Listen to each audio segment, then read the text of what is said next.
చూసిండ్రానుల్లా బెల్లం బత్తాలను మొత్తం తీసుకొచ్చి ఇటు జేసీబీ అటు హమాలి వాళ్ళతోటి కలిసి నీళ్లలో ఎట్లా వారెత్తున్నారో మరిట్లా ఎందుకు చేసిర్రు ఎక్కడ చేసిర్రు అనేది ఎక్సైజ్ ఆఫీసర్ సార్ చెప్తున్నాడు నుండ్రి.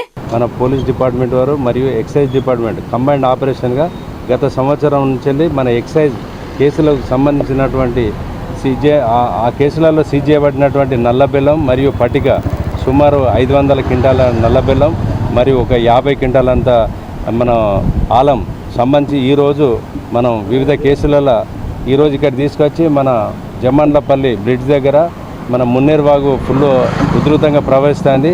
దీంట్లోపల మనం సీజ్ చేయబడినటువంటి నల్ల బెల్లంను మరియు ఆలం ఇదంతా కూడా సుమారు ఒక 500 క్వింటాల నల్ల బెల్లం మరియు సుమారు 50 క్వింటాల ఆలంని ఈరోజు ఈ వద్ద ఉధృతి లోపల వాటిని ధ్వంసం చేయడం జరిగింది. ఇన్నర్ కదా మైబాద్ జిల్లాలో ఏడాది పొడుగుత సీజ్ చేసిన నల్ల బెల్లం పటికను సివిల్ పోలీసులు ఎక్సైజ్ అధికారులు కలిసి తీసుకొచ్చి మైబాద్ జిల్లా జామాండ్లపల్లి దగ్గరున్న మున్నేరు వాగుల పడేసిర్రు.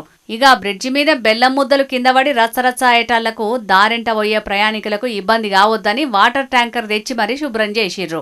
ఇంతవరకు మంచిగానే ఉన్నది గాని పర్యావరణాన్ని కాపాడాలే, నదులను కాపాడాలే, నీటి కాలుష్యం కాకుండా చూసుకోవాలని చెప్పే పోలీసోళ్లే గిట్ల వరద నీళ్లల్లా నల్ల బెల్లాన్ని పటిక బత్తాల్ని తీసుకొచ్చి వారెత్తే ఏమన్నట్టు చెప్పుర్రి.